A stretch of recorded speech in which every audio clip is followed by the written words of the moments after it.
saluons tous les internautes. Que le Seigneur, Dieu de toute grâce, vous bénisse abondamment. Donc, comme je l'ai dit hier, nous confirmons notre présence à Paris la nuit du vendredi 14 mars pour une nuit apostolique et prophétique où le Seigneur nous fera énormément du bien. La presse, il y a de bruit dans le baffle retour.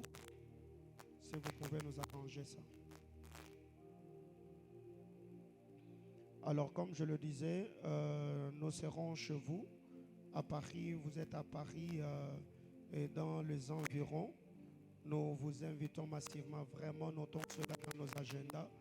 Et nous croyons que le Dieu des cieux accomplira des choses étonnantes pour la gloire de son nom. Alors, rapidement ce soir, sous nos applaudissements, nous recevons la bergère Eunice Moulapa. Est-ce qu'on peut acclamer fortement le Seigneur?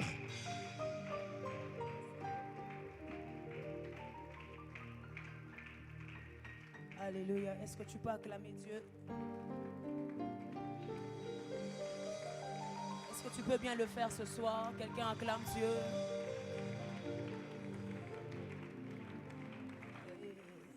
Amen.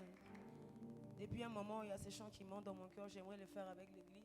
Si tu le connais, tu peux juste m'accompagner avec ces chants. Amen, amen. Le ciel est ouvert. Papa qui m'appelle, me voici, me voici. Le ciel est ouvert.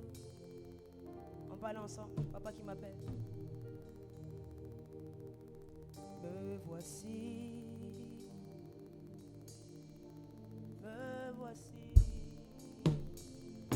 Fais-moi manger dans les eaux. Aide-moi à creuser. Aide-moi à creuser dans les. Fais-moi manger dans les hauteurs.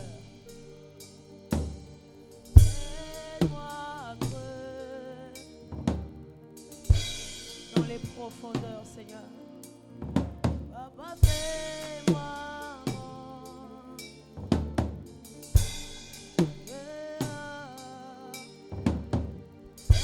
Aide-moi à creuser dans les profondeurs. Encore une dernière fois. Papa, fais-moi manger.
Instants, Elohim.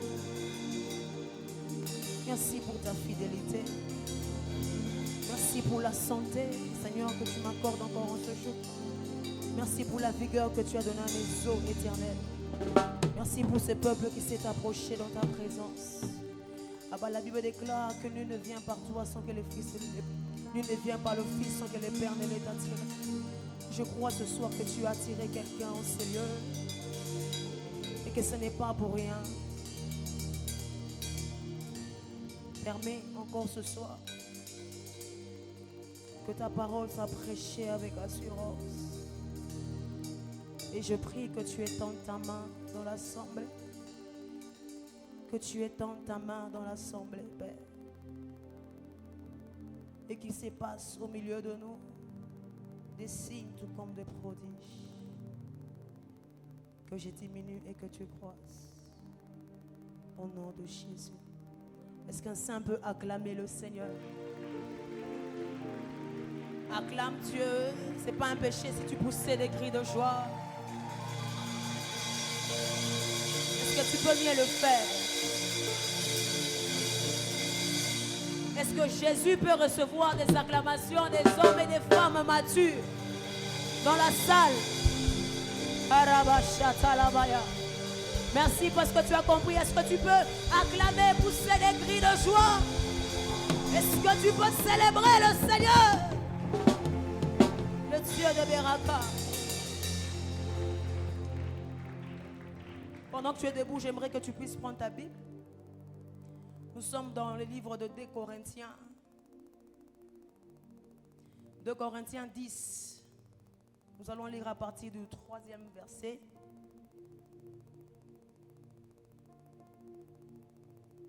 De Corinthiens 10. Quelqu'un est là? On peut aller? Si nous marchons dans la chair, nous ne combattons pas selon la chair. Car les armes avec lesquelles nous combattons ne sont pas charnelles, mais elles sont puissantes par la vertu de Dieu pour renverser des forteresses. Verset 5, nous renversons les raisonnements et toute hauteur qui s'élève contre la connaissance de Dieu et nous amenons toute pensée captive à l'obéissance de Christ. Est-ce que tu peux reprendre ta place? Je te propose un deuxième texte rapidement. Je suis dans Apocalypse, le verset 3. Apocalypse 3, le 10e verset. Nous allons lire le 10e au 12e verset, la partie B. La Bible déclare: parce que tu as gardé la parole de la persévérance en moi, je te garderai aussi à l'heure de la tentation qui va venir sur le monde entier pour éprouver les habitants de la terre. Je viens bientôt. Retiens ce que tu as afin que personne ne prenne ta couronne. Je viens bientôt. Retiens ce que tu as afin que personne ne prenne ta couronne. Amen. Je pense qu'on peut se limiter là. Et pour finir, il y a un dernier test. Nous sommes dans Luc 1, verset 19.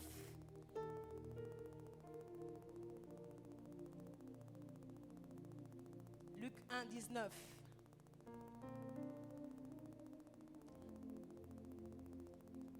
La Bible déclare: l'ange lui répondit: je suis Gabriel, je me tiens devant Dieu et j'ai été envoyé pour te parler, pour t'annoncer cette bonne nouvelle. Est-ce que tu peux encore acclamer le Seigneur?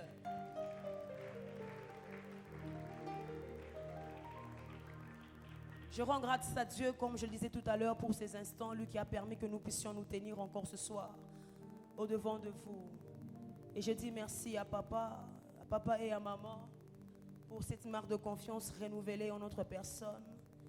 Merci pour le coach, le mentor, l'encadreur qu'il est pour ma vie. Merci à maman pour ses prières. Et je dis merci à l'administration, maman Chantal, papa Carlos et toute l'équipe qui accompagne pour le choix non contesté. Merci également à tous les bergers, à tous les ouvriers qui travaillent avec nous ensemble dans cette commission. Et je te dis merci à toi également qui est venu ce soir encore au 24e jour. Tu ne t'es pas lassé. Est-ce que tu réalises que tu es au 24e jour déjà? Est-ce que tu réalises qu'il nous reste que 6 jours? Quelqu'un réalise cela? Acclame pour toi-même.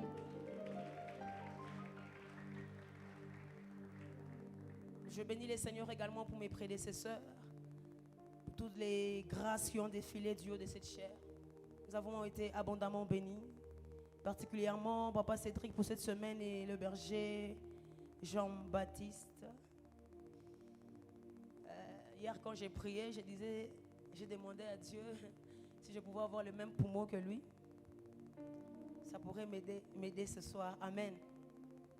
Alors depuis le début de ces assises, nous sommes en train de parler sur un thème qui parle de la maturité spirituelle.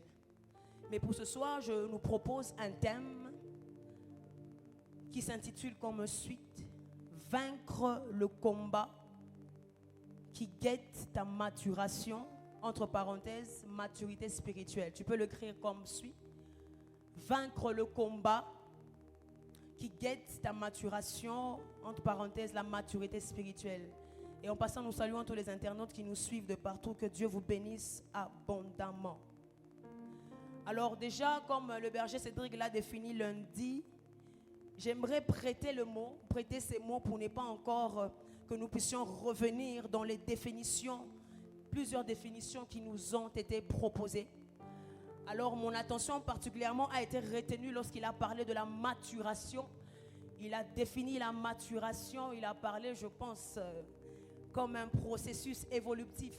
La maturation est un processus évolutif de son plein développement qui nous conduit à la maturité. Et il a insisté sur quelque chose, il a dit que la maturité est un état.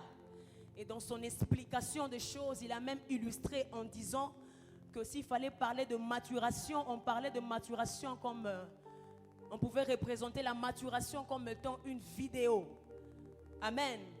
Et en parlant de la maturité comme étant un état, il a dit qu'on pouvait représenter cette maturité comme étant une photo.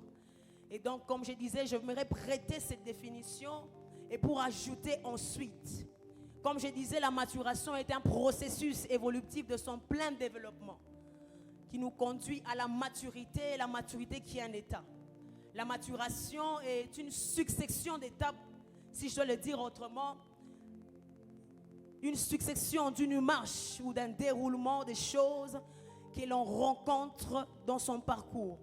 Mais toute cette succession d'étapes, toute cette succession de marches concourt à un seul objectif, qui est de nous rendre semblables à Christ, selon qu'il est écrit dans Éphésiens 4:13. Je pense que à ce stade déjà, nous avons certainement maîtrisé ce verset parce qu'il a longtemps été répété du haut de cette chair. Amen, amen.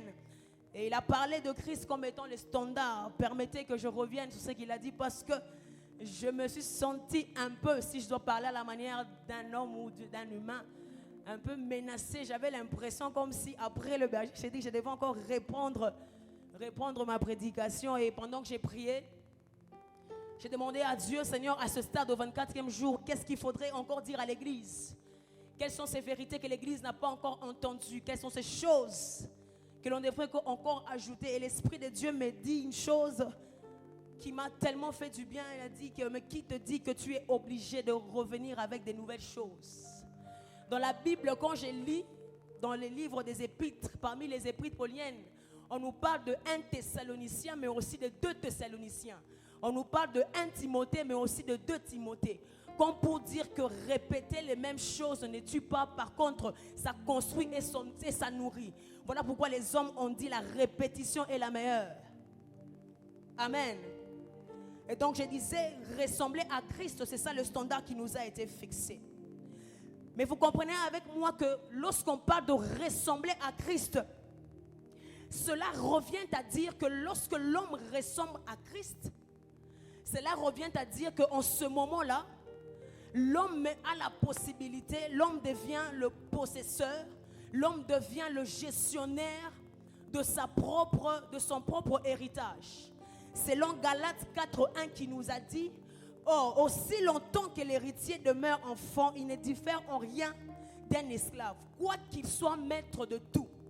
Donc, quand l'homme décide ou quand l'homme dans son parcours arrive à ressembler à Christ, cela veut dire que lorsque l'homme atteint sa maturité, l'héritage doit lui être donné.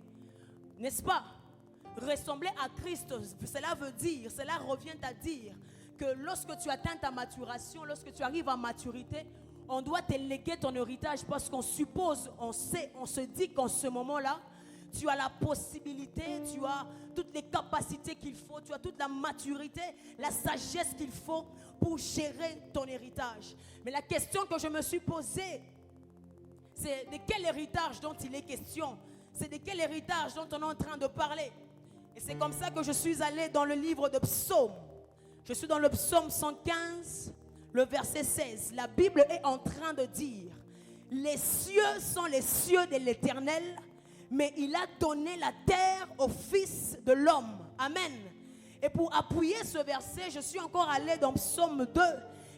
Dans Psaume 2, la Bible est en train de dire: je déclare le décret. L'Éternel m'a dit: tu es mon fils. Aujourd'hui, je t'ai engendré. Demande de moi, je te donnerai les nations pour héritage et les extrémités de la terre pour possession. Lorsque un père, dans la nature ou dans l'ordinaire, est en train de voir sa mort en train de venir, ce qu'il fait, c'est quoi? Il rédige un testament. Et dans ce testament, il lègue les biens à ses enfants. Mais les biens dont il est en train de léguer, l'héritage qu'il confie à ses enfants, ne sont pas les biens de son voisin. C'est-à-dire que si le père est possession, par exemple, des voitures ou des maisons, il va donner ces voitures à ses enfants, n'est-ce pas? Si les pères possèdent, par exemple, je ne sais pas, un champ, c'est que dans l'héritage de ses enfants, on retrouve les biens que possédait son père, n'est-ce pas? Or, la Bible me dit que Dieu est le créateur des cieux et de la terre. Et donc, si Dieu devrait léguer un héritage à ses enfants, Dieu ne te donnera pas, je ne sais pas, les voitures. Dieu ne te donnera pas, je ne sais pas moi, de l'argent. Dieu te léguera ce qu'il a en possession, c'est-à-dire des terres. Parce que la Bible déclare que les nations, les terres, tout ce qui existe appartiennent à qui? Amen, amen. Dieu, lorsqu'on parle d'héritage, j'aimerais attirer l'attention de quelqu'un qu'il ne s'agit pas des choses ordinaires, des choses que tu peux penser, des choses que toi-même tu peux concevoir. Ça va bien au-delà de ça. Il s'agit de posséder des nations. Alléluia. Il s'agit de posséder des terres. Amen, amen. Et je crois que ce soir, quelqu'un va recevoir un héritage sous la terre dans laquelle Dieu l'a établi. J'étais en train de parler des choses qui te concernent. Je disais que je priais, que je demandais à Dieu, puisqu'il t'a introduit dans ce processus de marathon de prière qui a pour objectif de te tailler, de te former, de te façonner. Je prie qu'à la fin de ces assises, que tu sors comme quelqu'un ayant possédant des choses, parce que tu auras atteint la sagesse, la maturité qu'il faut pour gérer ce qui te revient. Au nom de Jésus, je le déclare ainsi. Amen, amen. Mais quel est le problème? Le problème intervient à ce niveau. Je parle de vaincre le combat de la maturité. Amen, amen. Dans Luc 10, il se parle quelque chose. Luc 10, 18. Jésus leur dit: je voyais Satan tomber du ciel comme un éclair. Mais Satan, tu tombes, tu vas où? Apocalypse 12, le verset 12b me donne la réponse de la destination de Satan. Lis avec moi, la Bible est en train de dire: malheur à la terre et à la mer, car le diable est descendu vers vous animé d'une grande colère, sachant qu'il n'a que très peu de temps. C'est là que commence le problème en fait. La Bible est en train de dire que Dieu a donné la terre comme héritage au Fils de l'homme. Mais il se passe que le diable est précipité du ciel, il descend, il vient à la terre. Mais lorsqu'il vient, il retrouve qu'il y a déjà un gestionnaire qu'on a déjà établi. Amen. Et comme le diable ne sait pas ravir l'héritage à l'homme, qu'est-ce qu'il fait? Il va pousser à l'homme à se détourner de la voie de Dieu. Amen, amen. Et c'est là qu'on voit comment par Ève, il y a le fruit qui a été mangé. Amen, amen. Le but de mon message en fait est d'éveiller l'église à pouvoir retenir fermement ce que nous avons, ce que nous recevons dans la présence de Dieu. Amen. Selon Apocalypse 3, 10, le verset 12, qui est en train de dire: retiens fermement ce que tu as reçu. Amen. Et mon deuxième but ce soir serait d'encourager l'église à faire preuve de zèle et de passion faire preuve d'intérêt pour les choses qui concernent sa croissance spirituelle. Amen, amen. Et lorsqu'on parle de retenir, le mot retenir ou le verbe retenir veut tout simplement dire garder pour soi, prendre possession, selon sa définition du grec qui veut dire katecho. Katecho qui s'écrit comme K-A-T-E-C-H-O. Retenir veut tout simplement dire prendre possession. Lorsque je serai en train de parler de retenir, au fait, ce que je veux que l'Église comprenne, c'est que l'Église, en parlant de retenir, doit apprendre à s'emparer violemment des choses. Amen, amen. L'Église doit apprendre à conserver en sûreté les bénédictions et les grâces, les vérités que nous recevons dans la présence de Dieu. Lorsque je parlerai de retenir, j'aimerais attirer l'attention de l'Église sur une définition. C'est quand je parle de retenir, j'aimerais que la personne comprenne par retenir, saisir certaines vérités, saisir certaines bénédictions et en faire une affaire personnelle. Amen, amen. Cela me revient à vous ramener dans le livre de Luc. Dans le livre de Luc, dans le chapitre 8, il se passe quelque chose. La Bible est en train de nous parler de l'histoire d'un homme qui sort pour aller semer. Et quand il sort pour aller semer, je veux expliquer en général, la Bible nous parle de 4 types de terre sous laquelle la sémence du semeur était descendue. Amen. J'attire votre attention sur la première terre et la 4e terre pour que je puisse bien me faire comprendre lorsque je parle de le mot retenir. La Bible dit que lorsque le semeur sort pour semer, lorsque la première sémence tombe sur la terre, il y a quelque chose qui se passe. On dit que ceux qui ont reçu la sémence sur le long du chemin n'ont pas eu le temps de garder la sémence pour qu'elle s'enracine. Et qu'est-ce qui s'est passé? Le diable est venu, il a volé la sémence. Mais dans la 4e terre, il y a quelque chose qui se passe encore. La 4e terre qui est la bonne terre, la Bible dit, quand la sémence tombe sur cette terre, la Bible s'adressait à des personnes qui, ayant reçu la parole avec cœur honnête et un cœur bon, regardez, on précise, ils la retiennent. Quand ils la retiennent, ils retiennent quoi? La parole. Et c'est cette parole maintenant qui porte de fruits avec persévérance. J'aimerais l'illustrer comme suite. J'ai besoin d'un frère, s'il vous plaît. Rapidement, merci. Lorsque la Bible est en train de dire que la première terre, tenez ça comme ça. Lorsque le semeur vient et que la sémence tombe sur la première terre, l'attitude ou le comportement de la terre qui reçoit la sémence, c'est un peu comme la Bible représente la sémence et les mains c'est la terre. Lorsque le diable vient prendre la sémence, il prend la sémence, il part. Vous comprenez qu'il n'y a aucune intention, ne partez pas s'il vous plaît, il n'y a aucune intention de rétention. Il n'y a aucune intention de vouloir retenir. Mais regardez avec la 4e terre ce qui se passe. La sémence, elle tombe sur la terre. Tenez fortement la Bible. Lorsque le diable veut venir et qu'il veut prendre la sémence, la Bible dit, il la retient. Vous voyez? Là, je veux vouloir prendre la sémence, mais le monsieur il veut retenir.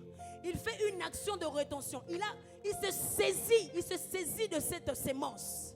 Vous comprenez la différence? C'est comme ça qu'on est en train de dire. Pour ce type de terre, lorsque la terre fait preuve de rétention, de retenir. Retenir, comprenez, j'ai parlé de posséder quelque chose. J'ai parlé de s'emparer violemment de quelque chose. Lorsque cette parole reste, qu'est-ce qui se passe ensuite? Il y a la productivité. Vous comprenez? Il y a la productivité. L'une des choses qui contribue à la maturation ou à la maturité des enfants de Dieu, c'est le fait de recevoir la parole et de permettre à cette parole d'entrer dans un processus de fécondation. Alléluia. Est-ce que je parle à l'église? Je disais que l'une des choses qui contribue à la maturité, à la maturation du peuple de Dieu, c'est le fait de recevoir la parole. Non pas de la recevoir de façon passive, la recevoir juste simplement, comme cette première terre qui n'a pas fait preuve de rétention, mais de recevoir la parole, de la retenir, de s'emparer de cette parole, de se saisir de cette parole, pour qu'il y ait quoi? Pour qu'il y ait productivité. J'ai fait une étude, peuple de Dieu, et j'ai compris une chose dans la Bible.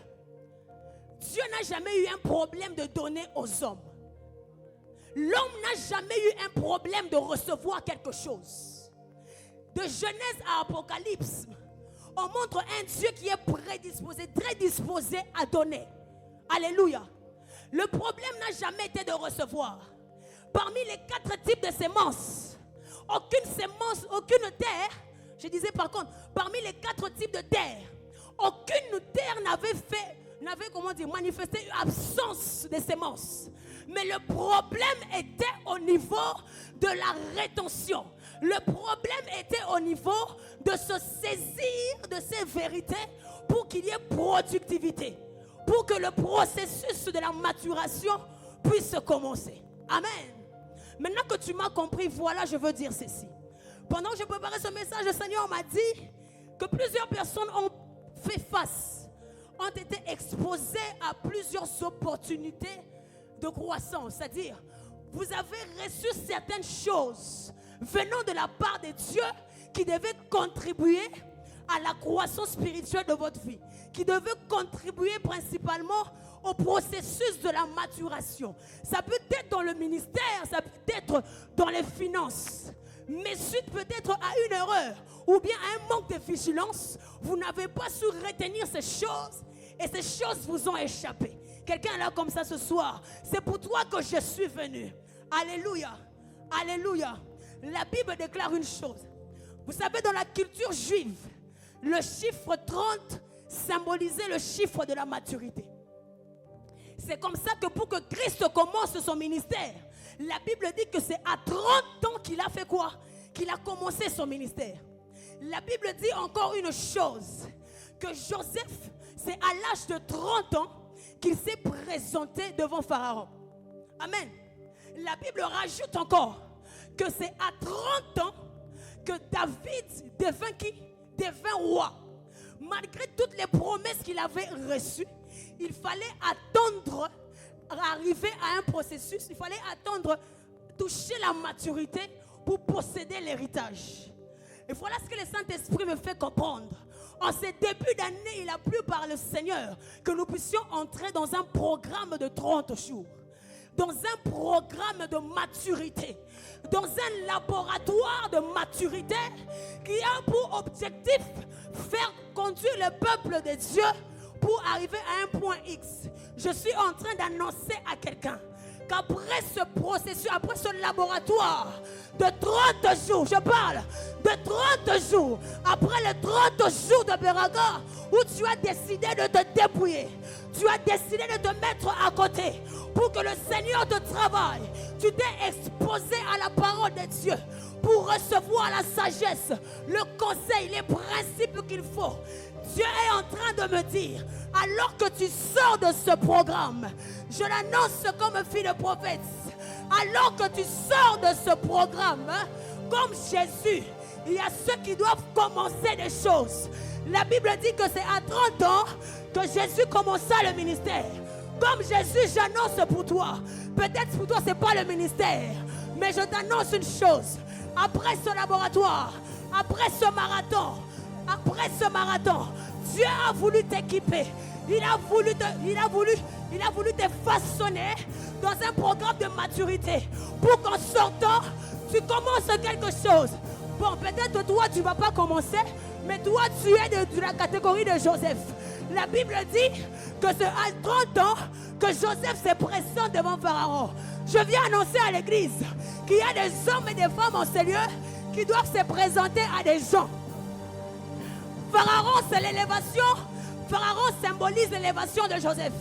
J'annonce à l'église ce soir qu'après ce programme, il y a des gens qui doivent se présenter à leur élévation. Il y a des gens qui doivent se présenter à leur rendez-vous. Il y a des hommes providentiels qui t'attendent, Ils attendent que tu te présentes à eux parce que tu auras atteint la maturité. Peut-être que toi, ce n'est pas Pharaon. Peut-être que tu es de la nature de David. Et que toi, c'est un trône qui t'attend. J'annonce au nom de Jésus. À la sortie de ce programme. À la sortie de ce programme. Tu entres. Et d'ailleurs, pendant que je parle, le Seigneur est en train de me dire que prophétiquement, nous sommes déjà entrés dans cette saison royale. Parce que rappelez-vous, il y a un samedi, nous étions ici, moi et vous, à une matinée d'intronisation. C'était un acte prophétique et symbolique. Comme pour dire à l'église, de la même manière que tu as été roi, de la même manière que tu as été roi du haut de cet hôtel, j'annonce une saison royale. Si c'est ta parole, dis amen. Si c'est ta parole, dis oui, amen. Il y a des gens qui doivent commencer des choses. Et je le parle, je le sens. Et tu remarques que même depuis que tu as commencé l'année, tu sens que tu dois commencer quelque chose. Mais tu sens que tu dois commencer quelque chose, mais il y a comme quelque chose qui te retient.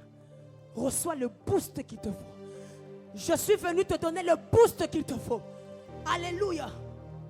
Le combat de la maturation. Alléluia.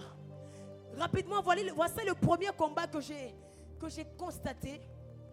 Le premier combat que j'ai constaté qui combat la maturation ou la maturité spirituelle des enfants de Dieu. Je suis dans 2 Corinthiens 10, 3, 5 qu'on venait de lire. La Bible est en train de parler des faux raisonnements. Alléluia. Dis avec moi les faux raisonnements. C'est quoi les faux raisonnements?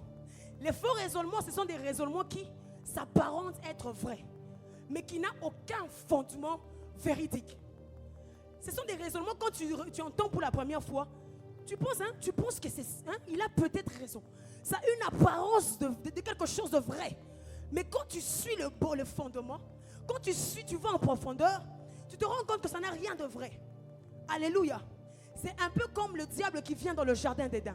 Il vient devant Ève, il s'approche, il pose des questions. Quand vous suivez la conversation qui se passe avec le diable et Ève, vous avez l'impression que Satan n'a pas vraiment déformé les paroles de Dieu. N'est-ce pas? Vous avez l'impression qu'il a juste répété les phrases, les paroles que Dieu a dit à Adam. Mais même dans ces raisonnements, quand vous suivez ça, il n'y a rien de vrai. Amen. Amen, amen. Je parle de faux raisonnements. Et Jésus-Christ, dans son ministère, dans son parcours, les hommes qu'on a appelés les spécialistes de la loi, les pharisiens, avaient en eux plusieurs raisonnements de la sorte. C'est comme ça qu'il pose la question. Il demande à Christ, il dit, pourquoi tes disciples ne jeûnent pas? Vous voyez? Ils amènent Christ à vouloir entrer dans certains débats. Ils veulent conduire les enfants de Dieu à pouvoir entrer dans certains raisonnements que eux jugent de vrai alors que ça n'a rien de véridique. Amen, amen. Il pose la question à Christ, il dit à Christ, Moïse nous a dit ceci, mais toi qu'est-ce que tu dis? Vous voyez un peu ce type de faux raisonnement. Amen, amen. Et Jésus n'a pas échappé, il n'a pas négligé cet aspect de choses. Et même les disciples, très souvent, tombaient dans ce genre d'erreur. Il disait aux disciples, mais pourquoi vous raisonnez de la sorte? Il y avait des questions qu'ils avaient du mal à poser à Christ. Et ils se mettaient à raisonner entre eux.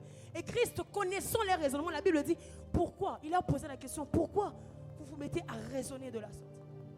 Les faux raisonnements sont des opinions, sont des idées, sont des systèmes de pensée qui sont attachés à un système de fonctionnement d'une communauté ou d'un peuple. C'est comme ça que vous remarquerez, même s'il faut faire une analyse, quand vous arrivez dans telle famille ou dans telle communauté, dans telle ville et tout, vous verrez que ces populations ont une façon de raisonner qui leur est propre à eux. Ces faux raisonnements, ce sont les choses qui te dictent que tu dois réagir d'une certaine manière, pas parce que c'est vrai, mais tu te dis que vous voyez ce genre de choses? Ce sont ces raisonnements, ces réflexes que tu as de vouloir agir en faisant quelque chose sans te poser d'abord la question si c'est vraiment la volonté de Dieu. Tu le fais par réflexe. Mais derrière ce réflexe, il y a quelque chose qui se cache. Les faux raisonnements. L'apôtre Paul appelle ça des forteresses. Et les forteresses, c'était quoi? Les forteresses, c'était des habitations fortifiées dont on se servait pour protéger l'ennemi. Un peu comme la muraille de Jéricho. Il y avait des murs qu'on élevait pour se protéger de l'adversaire. Pour que quand l'adversaire vient nous attaquer, vous voyez, même s'il jette des flèches, même s'il jette des flèches, ces murailles avaient pour objectif créer un bouclier. Et pourquoi je parle de faux raisonnement? Parce que ces faux raisonnements, ces forteresses, représentent un combat pour la maturité de l'Église. En quoi est-ce que ces forteresses, ces faux raisonnements représentent un combat? Aujourd'hui, par exemple, ou bien dans ce marathon, nous avons été prêchés, bénis par plusieurs grâces en ces lieux. Mais la question à se poser, elle est celle-ci. Tous ces principes, tous ces messages que nous avons reçus, est-ce que l'Église est à même aujourd'hui de pouvoir analyser? Est-ce que tu es à même d'analyser l'impact, les produits que ces paroles ont eu sur toi maintenant?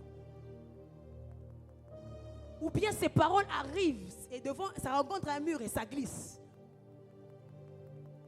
Amen. Sous les chemins d'Emmaüs, Jésus rencontre 2 disciples en train d'échanger avec eux. Ils ne se rendent même pas compte que c'est le Christ. Et pendant qu'ils parlent, Christ va leur interpeller. Il dit, mais pourquoi vous êtes devenus lents à comprendre? Un peu comme ces spécialistes de la loi qu'on nous parle, dont nous parle Hébreux 5. Ils étaient remplis de faux raisonnements. La Bible dit que Jean-Baptiste va même leur répondre en disant, ne vous contentez pas de dire que vous avez Abraham pour père, mais faites quoi? Produisez des fruits dignes de la repentance. C'est-à-dire qu'ils avaient des faux raisonnements qui s'étaient déjà montés. Ils n'arrivaient plus à saisir certaines vérités divines. Et ils ont eu à se monter de faux raisonnements, des forteresses qui leur empêchaient de croire que celui qui était devant eux était le sauveur de l'humanité. Vous voyez à quel point ces faux raisonnements constituent une barrière, constituent un combat pour le salut de l'Église. Ils ont envoyé leur sauveur à la croix de Golgotha à cause de leurs faux raisonnements. Amen. Et rapidement, ces faux raisonnements, comment il faudrait les vaincre? C'est par la prière. Amen. Viens avec moi dans le livre de Colossiens 4.12. Colossiens 4.12 est en train de dire ceci. Épaphras, qui est un de vôtres, esclave de Jésus-Christ, il ne cesse de combattre dans ses prières afin que vous teniez bon comme des hommes mûrs, pleinement disposés à faire la volonté de Dieu. C'est-à-dire le combat d'Épaphras. Épaphras est en train de combattre dans la prière pour soutenir la maturité de ses frères. Amen. L'intercession d'Épaphras, le but et l'objectif de l'intercession d'Épaphras, c'est quoi? Épaphras n'est pas en train d'intercéder, je dirais, pour que l'Église connaisse, je ne sais pas, une croissance numérique. Non. Épaphras se fait un combat. Il dit, moi je combats pour que mes prières soutiennent la maturité de l'Église. En d'autres termes, Épaphras est en train de nous dire que le problème n'est pas seulement d'atteindre une certaine maturité, mais de maintenir cette maturité. Et pour maintenir cette maturité, nous avons besoin d'une prière qui la soutient. Amen. Et c'est comme ça que Jésus regarde Pierre, il dit, Simon, Simon, le diable t'a réclamé pour te cribler. Il t'a réclamé pour te faire du mal. Mais moi j'ai prié pour toi. Afin que quand toi tu seras converti, dans d'autres versions on dit afin que quand toi tu seras revenu en toi, quand toi tu seras affermi, quand toi tu deviendras mature, fais quoi? Affermis les autres. Aujourd'hui l'Église, permettez que je le dise, il ne suffit pas seulement de constater que les choses ne vont pas bien. Il ne suffit pas seulement de constater le manque de croissance de ton voisin, mais ce manque de croissance a besoin d'être soutenu par la prière de l'Église. Église, écoutez ceci. Le Fils de Dieu, Jésus-Christ de Nazareth, est allé au ciel, assis à la droite du Père, en train de faire une chose. Intercéder. C'est le Fils mature, le standard de la maturité, qui est assis à la droite du Père en train de faire quoi? En train d'intercéder. Autrement dit, on peut même dire en ce jour, les personnes qui sont affectées même au département d'intercession devraient avoir un pas de maturité de plus pour attirer ceux qui sont encore dans les pas. C'est comme ça que l'apôtre est en train de dire que les spirituels soutiennent qui? Les faibles. L'église de l'intercession, nous en avons besoin pour soutenir la maturité, le système de maturation de l'église. Amen, amen. Et c'est comme ça que Dieu dit, Jérusalem, sur toi j'ai placé des veilleurs. Sur toi j'ai placé des hommes qui ne se tairont point afin de soutenir. Afin de soutenir. Et je crois ce soir, je prie, si tel est ton cas en ce moment que tu te sens faible dans cette marche, je prie pour toi. Comme Jésus a dit à Simon, Simon, je priais pour toi. Le diable t'a réclamé. Mais moi, je priais pour toi. Je me joins ce soir à l'onction de l'intercession de l'église. Et je prie pour toi. Je prie pour toi pour que lorsque tu seras fermé à ton tour, que tu relèves les autres. Que tu relèves les autres.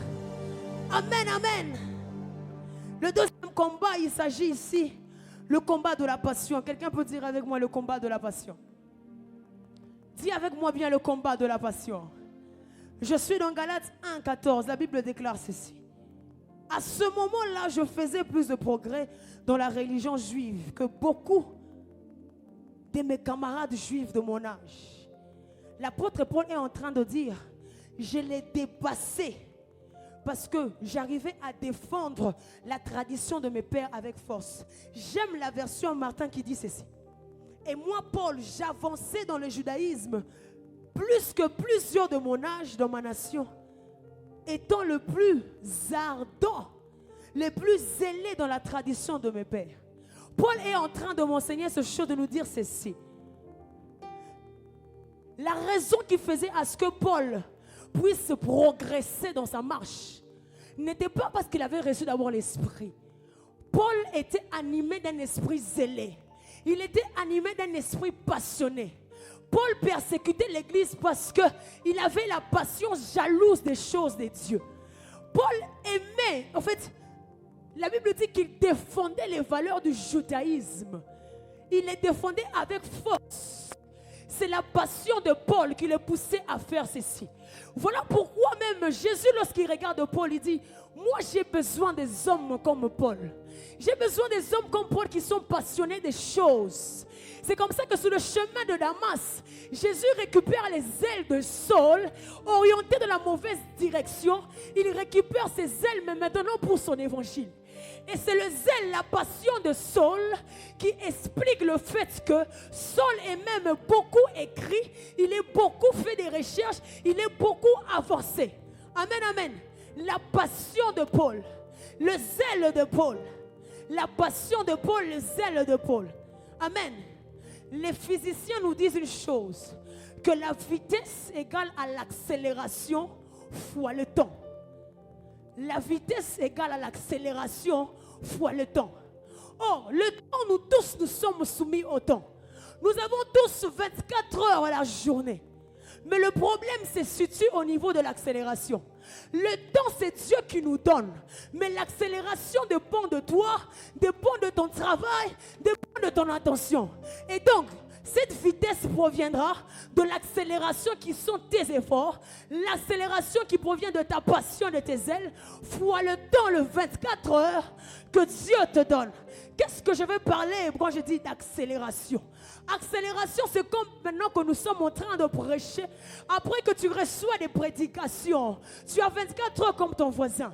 Mais tu rentres à la maison, toi tu fais un pas de plus. Tu fais des recherches de plus. Tu accélères dans ta maturité, dans l'obéissance. Tu accélères dans ta soumission.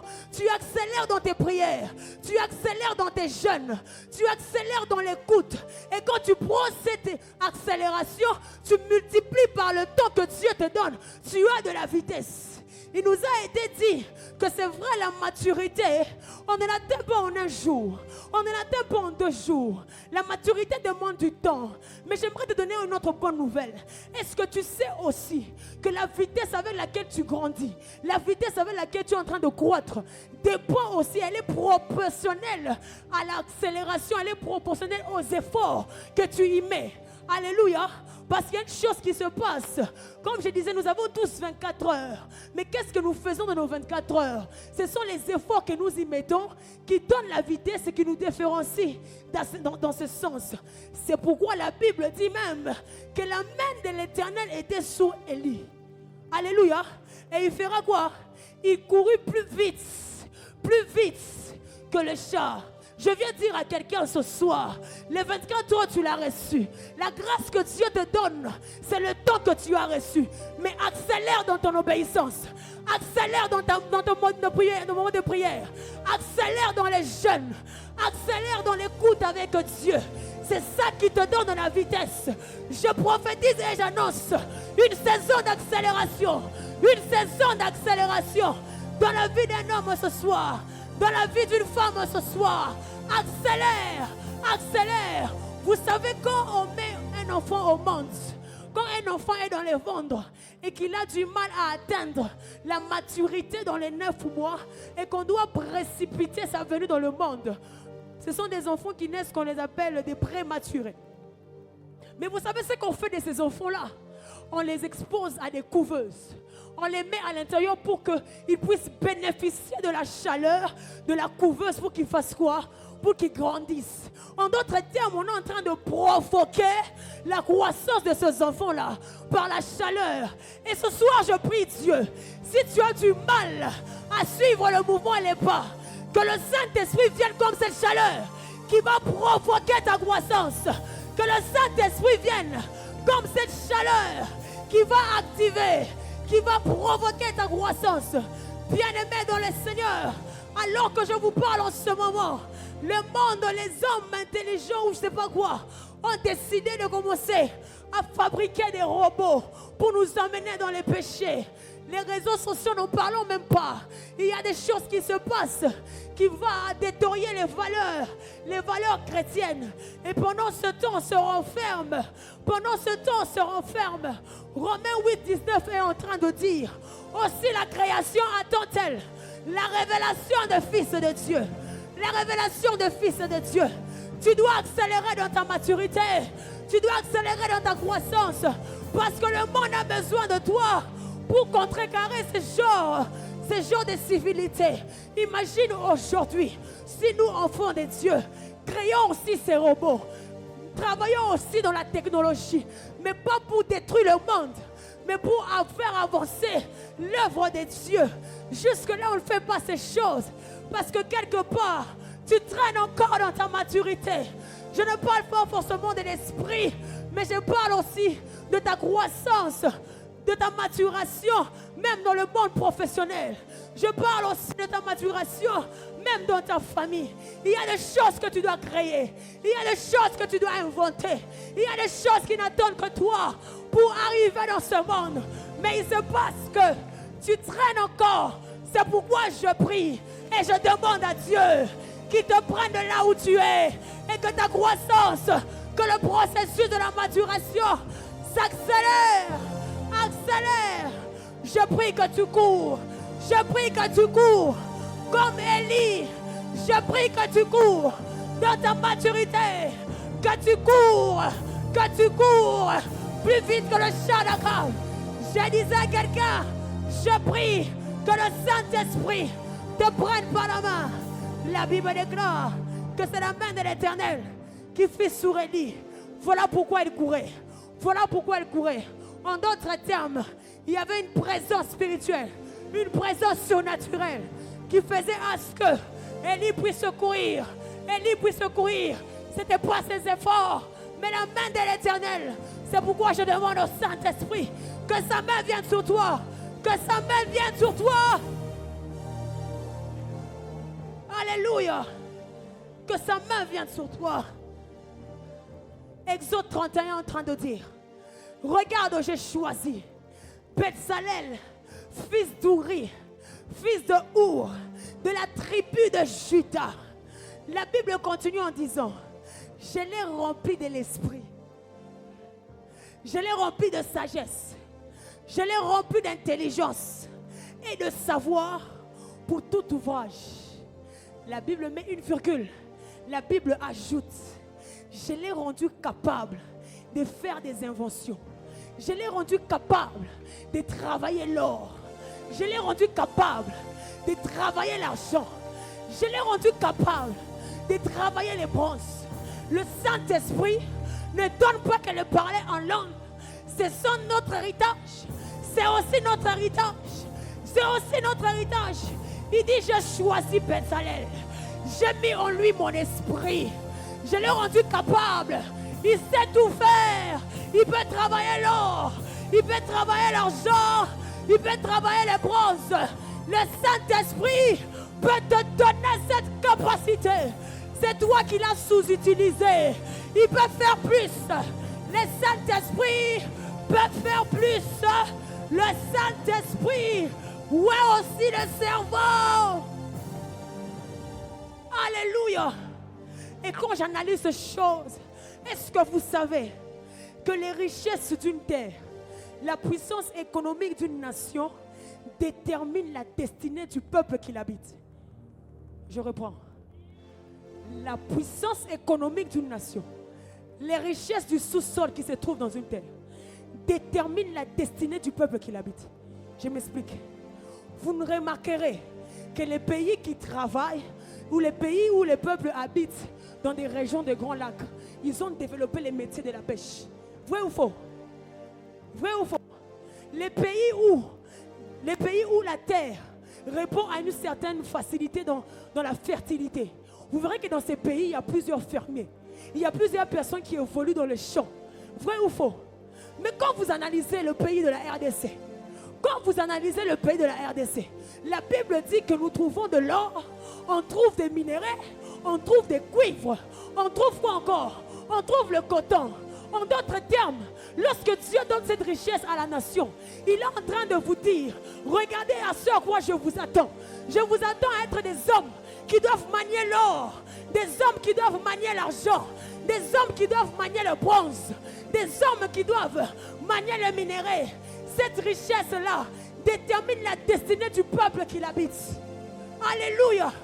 Et voilà, je suis en train de dire à quelqu'un, l'or de la RDC, t'attends pour que tu travailles ça.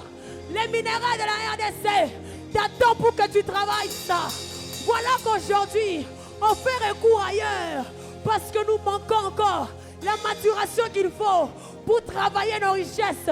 Je te demande d'accélérer. Accélère. Accélère dans ta croissance. Accélère. Accélère. Il y a l'or que tu dois travailler. Il y a les minéraux que tu dois travailler. Alléluia. Alléluia.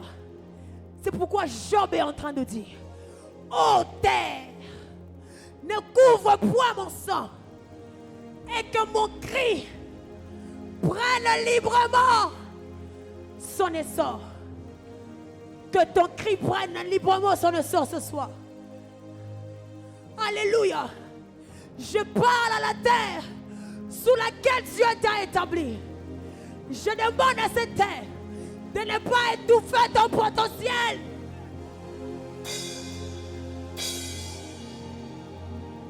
Très rapidement, j'aimerais expliquer quelque chose à l'église.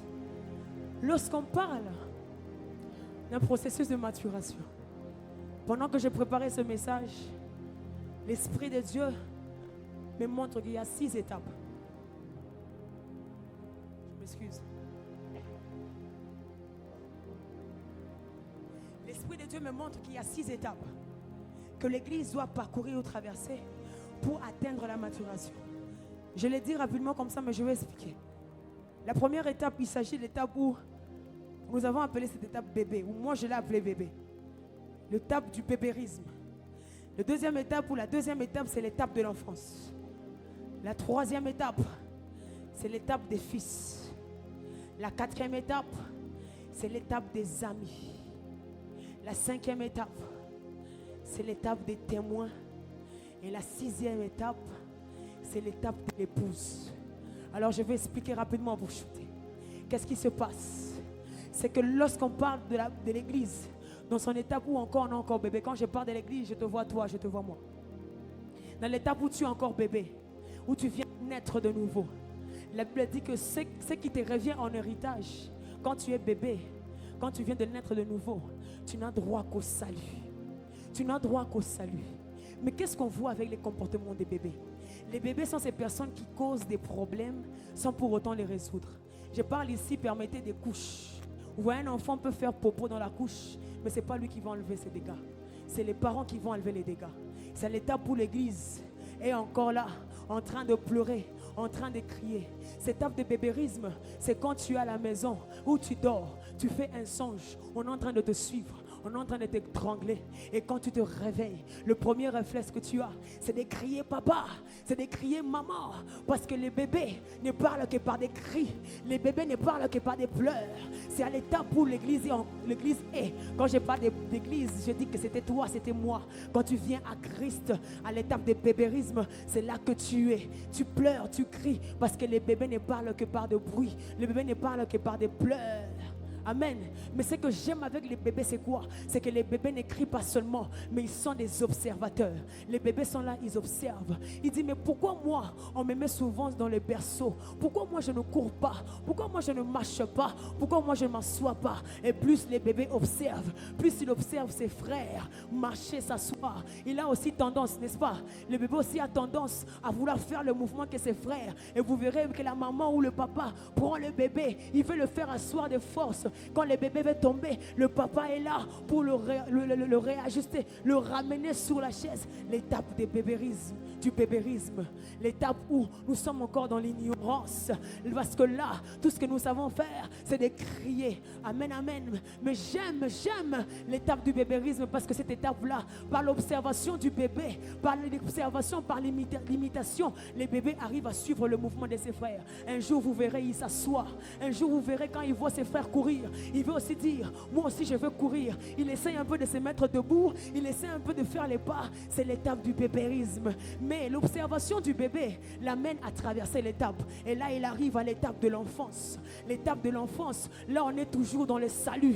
On est toujours dans le salut, mais encore dans l'insouciance. C'est l'état où l'enfant peut quand même résoudre ses propres problèmes. Là, il ne fait plus popo dans la couche. Il peut aller faire popo lui-même. Il résout ses propres problèmes. Vous verrez l'enfant, il court un peu par-ci, par-là. C'est l'étape où tu viens dans l'enfance. Tu as le zèle, tu as la force. Tu fais découvrir des choses dans le Seigneur. Mais tu es encore enfant. C'est dans cette étape de l'enfance où tu aimes sentir des choses. Où pour que tu pries, tu as besoin de l'atmosphère qui t'accompagne un peu. Parce que l'enfance aime sentir des choses. L'enfance aime des bonbons et des biscuits. C'est à l'étape ici où tu réclames à Dieu, Seigneur, je t'ai suivi, je veux des bonbons, je veux des chocolats. Et Dieu là vient, il te donne l'argent, il te donne un peu des choses. Parce qu'il sait que là, tu es encore enfant. Là, tu es encore enfant. Et c'est à cette étape que Samson a manifesté. L'étape de l'enfance. Il venait là, il joue un peu avec l'onction. Parce que Samson à ce stade, il est encore enfant. Il est insouciant. Il ne connaît pas les retombées. Il ne connaît pas les conséquences de ses actes. Amen, amen. Et dans cette étape d'enfance, je me rappelle quand j'étais encore enfant, j'ai eu une vie compliquée pour les études. J'avais du mal à payer mon minerval. Et un jour, on m'a chassé de l'école. Et la directrice a dit à mon père, pour que je retourne à l'école, il fallait qu'on paye toutes les dettes que j'avais. Et j'ai regardé mon père m'a dit, ne t'inquiète pas, je vais payer ça. Moi, j'étais enfant, j'ai cru à ce que mon père me disait, parce que dans l'enfance, tu crois à tout. Tu crois à tout ce qu'on te dit. Tu crois à tout ce qu'on te dit. Et à chaque fois quand mon père sortait, quand je l'attendais revenir, je me disais que papa a trouvé. Mais après quand il me dit il n'a pas trouvé, je boude un peu, je me fâche un peu. C'est aussi un peu dans l'enfance, dans le Seigneur. Quand Dieu te prive certaines choses, Dieu t'a dit que tu allais réussir, mais tu as quand même échoué. Et là tu t'es un peu fâché. Tu as dit je ne veux plus prier. Tu as dit je ne veux plus gêner. Tu as dit que je ne veux plus servir. Tu t'es fâché, mais je ne te réponds pas. Parce que là tu es à l'étape de l'enfance. Dieu te comprenait. Mais malgré que je boudais mon père, malgré que j'étais fâché contre lui, il pouvait me dire, Younis, ça va aller. Et c'est là aussi le Saint-Esprit, malgré que tu l'as boudé, malgré que tu as dit que tu ne pries pas, le Saint-Esprit vient te dire, relève-toi, c'est vrai tu as échoué, relève-toi, ça va aller. Et le Saint-Esprit te coach, le Saint-Esprit te forme. Plus le Saint-Esprit te coach, plus il te forme, plus il t'encadre. Là tu traverses, tu arrives à l'étape des fils. Tu arrives à l'étape des fils. Qui sont les fils? Les fils, ce sont ceux qui n'attendent plus les bonbons, qui n'attendent plus le chocolat, ils n'attendent plus qu'on les chatouille un peu pour servir le Seigneur. Les fils sont conscients, les fils sont ceux qui ont la révélation. C'est comme ça qu'un jour, lorsque Pierre, Jésus pose la question aux disciples, qu'est-ce que les gens disent de moi? Pierre regarde, les disciples répondent un peu, chacun dit ce qu'il veut, mais Pierre quand il regarde, il dit, tu es le fils de Dieu, tu es le fils de Dieu. Jésus regarde Pierre et dit, Pierre, ça c'est pour les bonbons et les chocolats, ça c'est une révélation qui t'a été donnée, qui t'a été donnée, qui t'a été donnée d'en haut. Il regarde Pierre, il dit, Pierre, ça c'est pas les bonbons, ça c'est pas les chocolats. Pourquoi? Parce que les fils ont la révélation. Les fils sont contents, même lorsqu'ils sont persécutés, même lorsqu'ils sont persécutés. Naomi, Ruth regarde Naomi, elle dit à Ruth, Ruth, je ne sais plus quoi te donner. Ruth regarde Naomi, elle dit, je ne veux pas te laisser. Bien-aimé dans le Seigneur, qu'une femme s'attache à une femme sans savoir où elle va, sans savoir ce qu'elle va devenir, il faut une révélation. Ruth regarde Naomi, elle dit, je ne veux pas te laisser. Et voilà Ruth comment elle agit dans la nature des fils. Les fils sont ceux qui engagent le sacrifice. La Bible dit dans le ciel, une question s'est posée. Jean est en train de pleurer. On pose la question, qui est digne? Qui est digne? Voilà qu'un fils sort. Voilà qu'un fils se manifeste. Il dit, moi je vais aller. On dit, voici l'agneau. Voici l'agneau. Jésus-Christ de Nazareth en tant que fils, il se prononce pour résoudre le problème. Parce que les fils sont ceux qui résolvent les problèmes. Sont ceux qui résolvent les problèmes. Sont ceux qui résolvent les problèmes. Voilà pourquoi Jacob, qu'est-ce que je suis en train de dire? Moïse dit, Jésus descend, il regarde Moïse, il dit, va délivrer mon peuple. Et Moïse aussi va, parce que les fils sont ceux qui résolvent les problèmes. Les fils, David arrive, il arrive dans un champ de bataille. Il faut qu'il y ait une confrontation. Il faut qu'il y ait une confrontation. Pendant que les gens discutent, pendant que les gens se cachent, voilà qu'un fils sort pour résoudre le problème. Il dit, c'est un circoncis, il va tomber. Parce que David est un fils qui résout les problèmes. David est un fils qui résout les problèmes. Les fils, même quand ils sont persécutés, je disais, ils ne se plaignent pas. Je me rappelle encore, à l'époque où on manquait de quoi payer le transport pour venir à l'église. On pouvait marcher à pied de la maison à l'église. Mais on avait les écouteurs en train de prier, en train de rabababacheter. Pourquoi? Parce qu'à l'époque, ce qui nous donnait la joie, c'était plus les bonbons, c'était la révélation. Est-ce que tu sais que la révélation, c'est quelque chose de capital. C'est quelque chose de capital. Je suis même tenté de te dire, est-ce que tu connais le goût de la révélation? La révélation, j'ai envie de le dire en lingala. Et la révélation, elle est qui même pour savoir son visage chénier. Je vous dis la vérité, demandez aux prédicateurs, ils vont vous dire, quand tu es dans la chambre en train de chercher, en train de méditer, et que tout à coup, tu vois le Saint-Esprit te dire, est-ce que tu comprends ce que tu dis? Est-ce que tu comprends? Et puis il vient, il te souffle, la révélation. Les fils sont ceux qui portent la révélation. Mais après, il n'y a pas que l'étape, il y a l'étape d'ami. L'étape d'ami, c'est l'étape où Jésus regarde les disciples et dit, je ne vous appelle plus mes frères, mais maintenant vous êtes mes amis. Mais qui sont les amis? Les amis de Dieu sont ceux qui peuvent se pencher sur la poitrine de Jésus pour recevoir le secret. C'est aussi notre dimension à laquelle l'Église est en train d'aller, à laquelle l'Église est en train de faire face. Ça fait partie du processus de la maturation. Qui sont les amis de Jésus? Qui sont les amis de Jésus? C'est ceux qui, pendant que les gens se posent des questions, mais Jésus a connu Tawapi, mais Jean-Baptiste dans le désert, il est en train de prier. Lui, il reçoit la révélation, il reçoit les secrets. Les amis sont ceux qui dans le secret, alors que tout le monde s'embrouille. Et ils reçoivent des informations, ils reçoivent des secrets qui vont impacter le monde. Mais ce que j'aime avec encore les amis, la Bible déclare, sur le chemin de la croix, Jésus a rencontré un ami. Vous savez que les amis entre nous, on se partage nos problèmes, on se soutient un peu. Et Jésus a eu un ami comme ça, Simon de Cyrène, sous la croix. Alors qu'il était sur le chemin de la croix, on a pris la croix, on a donné à Simon. En notre terme, Simon était comme un ami de Jésus. Il a aidé à porter la croix, à porter la charge. Mais ce que j'aime, c'est que quand je venais de dire qu'entre amis, on se porte de charge. Jésus porte ta charge. charge. Toi aussi tu portes la charge de Jésus. Comment tu portes la charge de Jésus? C'est quand tu évangélises, tu portes la charge de Jésus. Mais lui aussi quand tu tombes malade, il vient, il te guérit. Il porte aussi ta charge. Il porte aussi ta charge. C'est que j'aime avec les amis de Jésus, c'est que les amis de Jésus n'ont jamais honte. Vous savez pourquoi? La Bible déclare un jour, il y a un ami de Jésus qui est mort. Il y a un ami de Jésus qui est mort. Et donc on l'avait enterré. On l'avait enterré. Les gens sont en train de regarder. Mais son ami est où? Son ami est où? On a attendu un jour. L'ami n'est pas venu. On a attendu 2 jours. L'ami n'est pas venu. On a attendu 3 jours. L'ami ne venait pas. Le 4e jour, l'ami a décidé de venir se présenter au funérailles de son ami. Les gens pensaient que Lazare allait avoir honte. Mais le jour-là, l'ami est venu et il pose la question. Où l'avez-vous mis? Où l'avez-vous mis? Où l'avez-vous mis? Est-ce qu'il y a un ami de Jésus ce soir? Est-ce qu'il y a un ami de Jésus ce soir?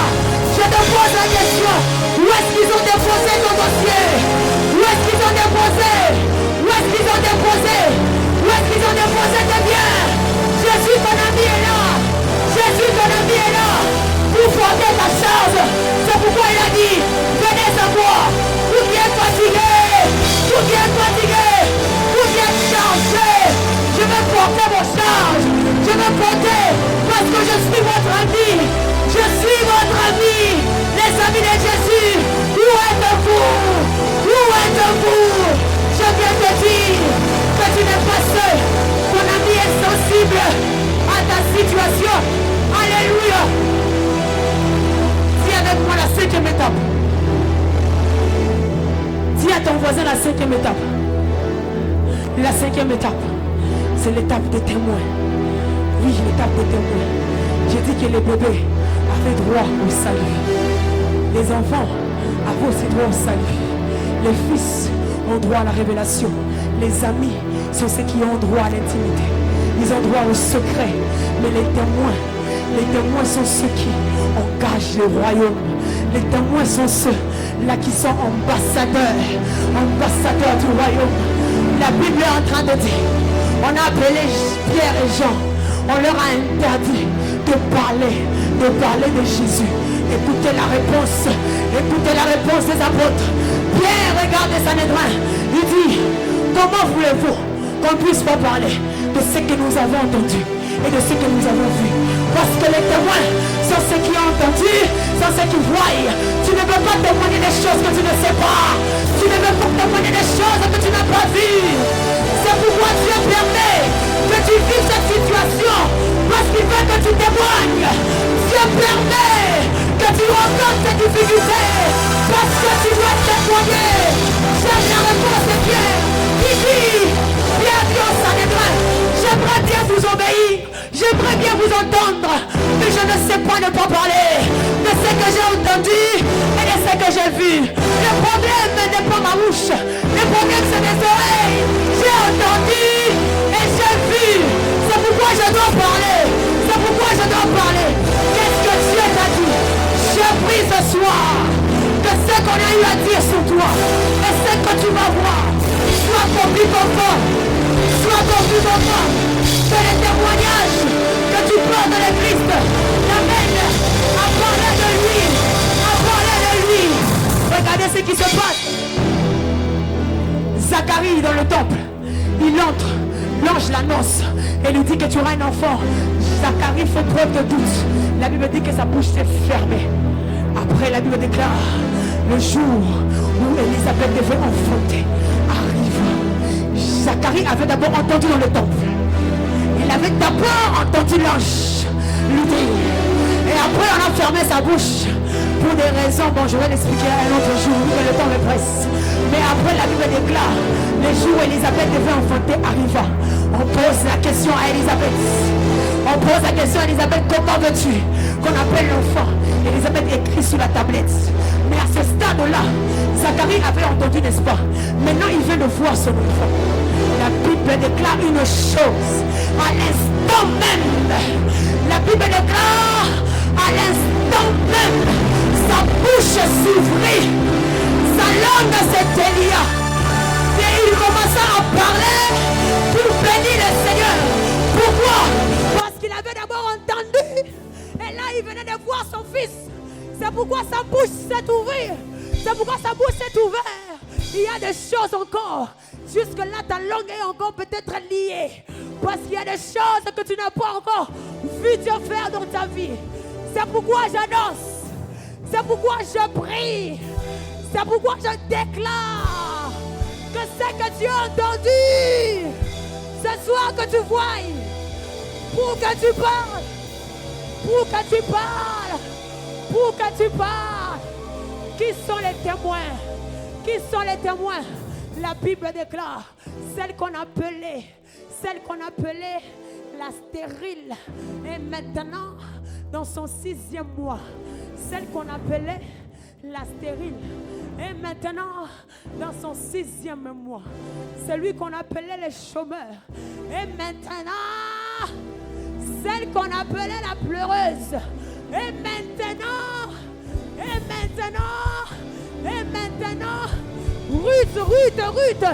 Ruth qu'on appelait la Moabite. Ruth, ils entendront de la même manière qu'ils t'ont vu, de la même manière qu'ils t'ont vu pleurer, de la même manière qu'ils t'ont vu te lamenter. Il faut entendre que tu es déjà. Et vous savez comment ça se passe? Les gens racontent, il vient, il dit, est-ce que tu connais le frère là, protocole? C'est lui qui venait tous les jours avec les mêmes chaussettes rouges. Oui. Ce frère là aujourd'hui, il est devenu à la présidence. Celle qu'on appelait, et maintenant, est-ce que tu connais la sœur là? Oui, la sœur là, quand elle chante, quand elle prie, elle pleurait à tout moment. Oui, cette sœur là, celle qu'on appelait, oui, cette sœur là, aujourd'hui, elle est devenue ministre des Affaires étrangères. Celle qu'on appelait. Tu connais Joseph? Oui, je connais. Les faiseurs de songes. Oui, je connais. Aujourd'hui, je t'apprends qu'il est devenu gouverneur. Il est devenu celui qu'on appelait le faiseur de songes est devenu. Et c'est que j'aime dans la parole. La Bible déclare dans Hébreux 12, nous sommes environnés. Nous sommes quoi? Nous sommes environnés. Par qui? Par la présence des témoins. Je dis, ah bon? Hébreux dit que nous sommes environnés par la présence des témoins. Et alors que j'étais à la maison, j'ai demandé à voir ces témoins. C'est alors que Abraham est venu. Il me dit, oui, je suis témoin. J'ai dit, ah bon, tu es témoin? Il dit, tu es témoin de quoi? Abraham me dit, Younis, je suis témoin de ce que Dieu est capable de pouvoir à l'insuffisance. Mais il ne s'est pas arrêté là. J'ai entendu un autre témoin. Il s'appelle Jacob. Jacob me dit, est-ce que tu sais que je suis aussi témoin du Dieu que tu sers? Je lui dis comment? Il me dit, un jour, je fuyais mon frère. Je fuyais la fureur de mon frère. Mais Dieu m'a protégé. Dieu m'a gardé. Je suis aussi témoin. J'ai dit, ah bon? Pendant qu'il parlait, un autre témoin a fait son entrée. J'ai dit, c'est qui? On me dit que c'est David. David me dit, est-ce que tu sais que je suis aussi témoin? J'ai dit, ah bon, David, tu es témoin de quoi? David me dit, un jour mon père et mes frères, ils m'ont caché, ils m'ont séparé, ils m'ont exclu de la société. Mais l'onction de Dieu m'a localisé. L'onction de Dieu m'a localisé. J'ai dit, ah bon, je pensais que c'était tout. Après, je vois un autre témoin. Je vois Judas venir. Judas me dit, Younis, est-ce que tu sais que j'ai perdu 2 enfants? J'ai dit, ah bon? Oui, je suis aussi témoin. Il dit, comment? Moi, j'ai eu à perdre 2 enfants. Après, Dieu m'a restitué. Il m'a donné Pérez et Sérach, le Dieu de la restitution. Voilà que Judas en est témoin. Je dis à quelqu'un, qu'est-ce que tu as perdu? Il y a un témoin qui affirme que Dieu est un Dieu de la restitution. De la restitution. De la restitution. Je vois un autre dans la piscine, dans Bethesda, un homme qui souffrait depuis 38 ans. Il me dit, tu sais, Younis, que je suis aussi témoin. Je lui ai dit, explique-moi comment. Il dit, j'étais malade, j'étais infirme depuis 38 ans. L'homme de Galilée est venu. Il est venu. Il m'a dit, prends tes affaires, prends tes affaires, prends tes affaires, prends tes affaires. Les témoins, Dieu permet, il permet ces choses pour que tu témoignes. Tu ne peux pas parler de la persévérance si tu ne connais pas tu ne connais pas la résistance. Tu ne peux pas parler de la guérison si tu ne connais pas la maladie. Tu ne peux pas parler de l'abondance si tu ne connais pas le manque. Tu ne peux pas parler de ces choses. Dieu veut que tu passes. Il veut que tu passes par ces circonstances pour que tu sois un témoin. Un témoin. Un témoin. Un témoin qui va parler, qui va dire, je suis passé par le feu. Je suis passé par le feu. Mais le feu ne m'a pas consumé. J'ai traversé la mer. J'ai traversé la mer. Mais je n'ai pas été englouti. Je suis passé par cette université. Je suis passé par ce couloir. Mais je n'ai pas failli. Mais je n'ai pas failli. Je ne suis pas resté. Je ne suis pas resté là. Je suis passé là-bas. Je suis passé aussi dans ce couloir. Mais je n'ai pas failli. Mais je ne suis pas resté là-bas. Est-ce qu'il y a un témoin de Dieu ce soir? Je te dis, ne te lamente pas. Ne pleure pas. C'est une étape. Les témoins. Pierre est en train de dire, Jésus, nous avons tout quitté pour te suivre. Nous avons tout quitté pour te suivre. Vous savez, il y a des questions par moment, humainement parlant, lorsqu'on le dit, on l'analyse. On peut réfléchir 2 fois avant même de poser ce genre de questions à nos leaders. Je me disais peut-être que Jésus allait réprimander Pierre. Je me disais que peut-être Jésus allait répondre à Pierre sévèrement. Mais Jésus regarde Pierre, il dit, Pierre, pour vous qui avez quitté vos maisons, vos familles, vos frères, vos sœurs, vous qui avez tout quitté, vous recevrez le centuple dans ces siècles et dans la vie éternelle. Vous qui avez quitté, vous qui avez abandonné, vous qui avez mis de côté votre santé, vous qui avez sacrifié vos transports, vous qui avez sacrifié vos maisons, vous qui avez tout donné, vous qui avez tout quitté, vous recevrez au centuple dans ces siècles et dans le siècle à venir. Je te le dis et je te le rassure. Je te le dis et je te le rassure. Dieu est sensible à ta situation. Il est sensible. Il est sensible à ce que tu traverses. Je veux parler de l'épouse, mais le temps me manque. Mais il y a une parole, il y a une phrase, un message que je lisais dans le livre de Luc. Gabriel est en train de dire, je suis Gabriel. Je me tiens devant l'Éternel. J'ai été envoyé pour t'annoncer cette bonne nouvelle.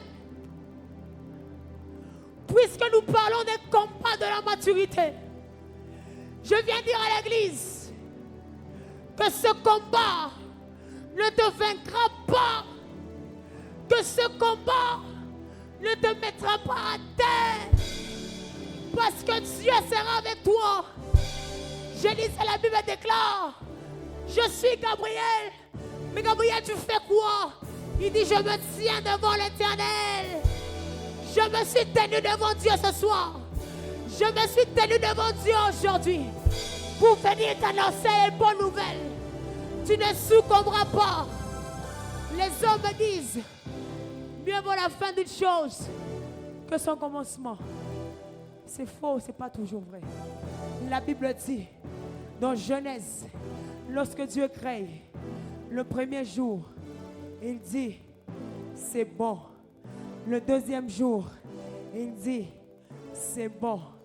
Quand Dieu crée jusqu'à la fin, après le 7e jour, il dit, c'est très bon. Comme pour dire, tu ne m'as pas toujours mal commencé. Amen. Commence ton année fort. Janvier sera fort pour toi. Février sera fort pour toi. Mars sera fort pour toi. Commence ton année fort. Tu n'es pas seul. Tu n'es pas seul. Est-ce qu'on peut se lever?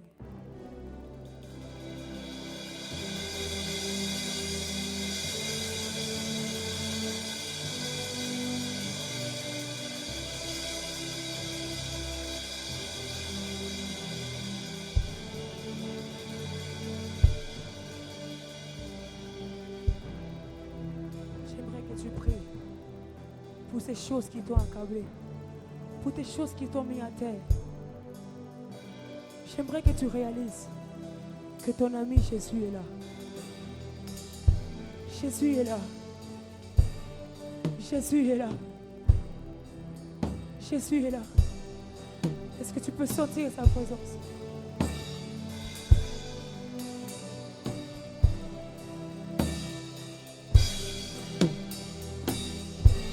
Tu vas témoigner.